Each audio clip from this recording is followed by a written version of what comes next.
The value of human life. How we value human life determines how we ourselves treat others.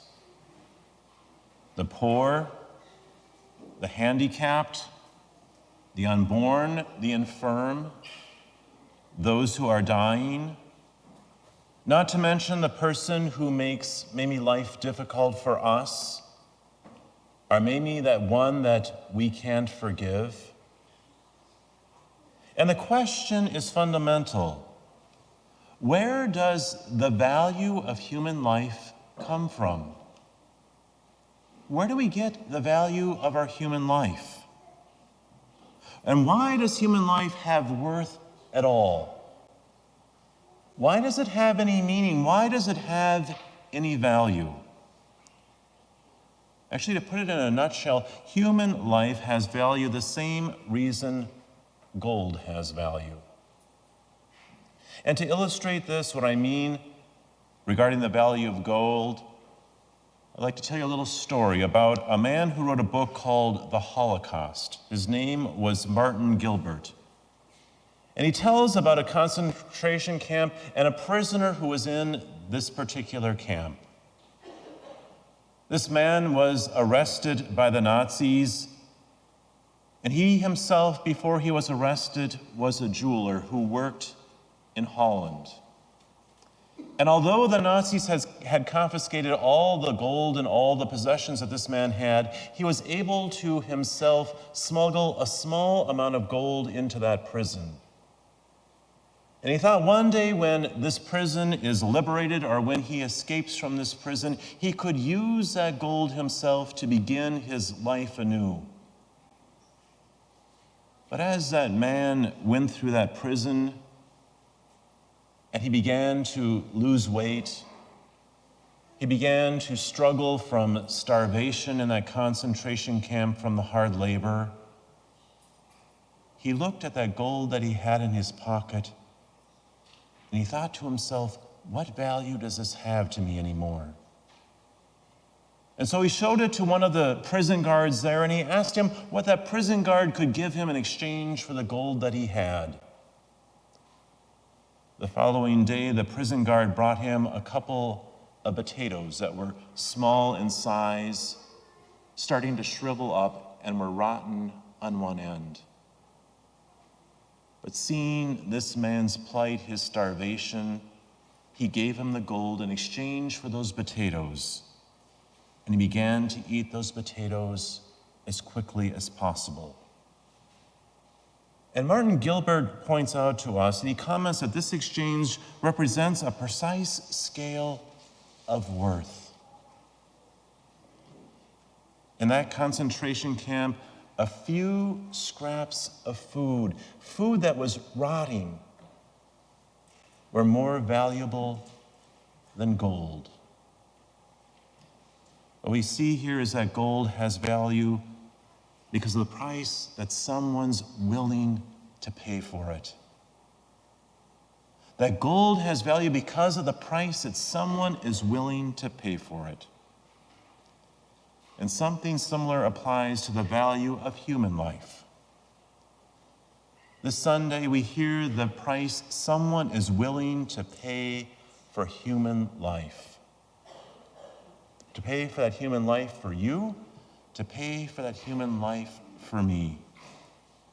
When John the Baptist saw Jesus coming, he said, "Behold the Lamb of God."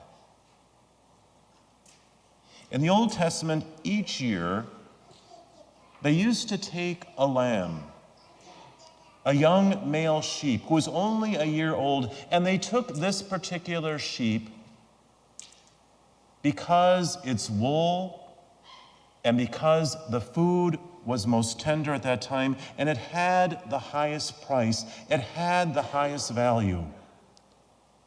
And they would take this lamb and they would offer it as a sacrifice. They would purchase it as a family. They would bring it to the altar. Its throat would be slit and its blood would be poured out.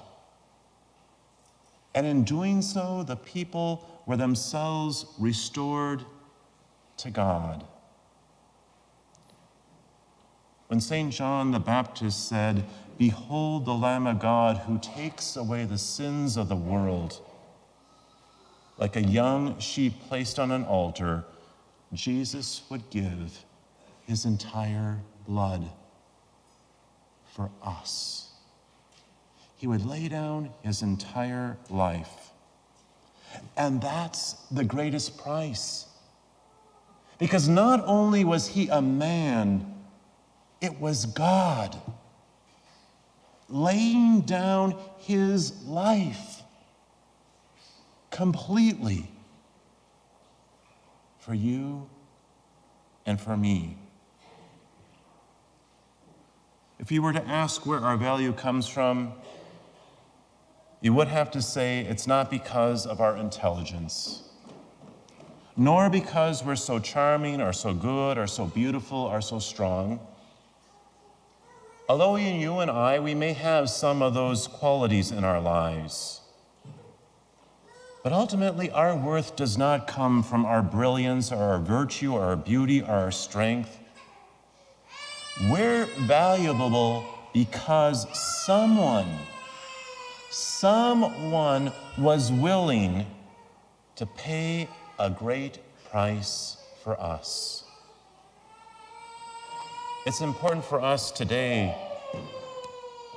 because we live in a society that's so confused about the value of life.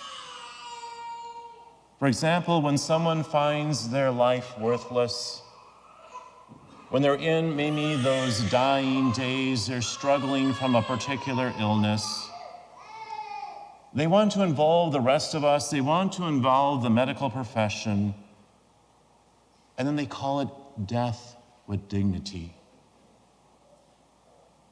Is that our value? So dispensable? So worthless? So easily given up? As Christians, we can't do that. We know that their life has incalculable value. Someone is willing to pay an enormous price.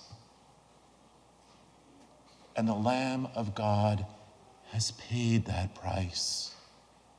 The Lamb of God has paid that price for you and for me on a hill called Calvary. We, of course, want to do what we can to ease the other person's discomfort. But we do not believe that suffering in itself is absurd. We can join our suffering to that Lamb of God. We can offer our suffering to Christ on that cross. In his encyclical Spes Salve, "In Hope We Are Saved," Pope Benedict XVI talked about the importance of offering our daily trials in union with Christ, placing them upon that cross with him. What a person endures for the sake of Christ, it can have great value. This applies particularly to the suffering involved in one's final illness, in those final days. This message is hard to proclaim, and sometimes it's even harder to live. That each human life has incalculable worth, even in the face of great suffering. As Christians, we know we have been purchased at a very high price. For sure, there are natural reasons for valuing human life, but ultimately, human life has value for the same reason that gold has value. It's because someone wanted to pay the price for you and for me. And he gave everything that he had. This Sunday, St. John the Baptist tells us the price. And who is willing to pay it? Behold, the Lamb of God who takes away the sins of the world. What a price. What a value. That's the value of our human life.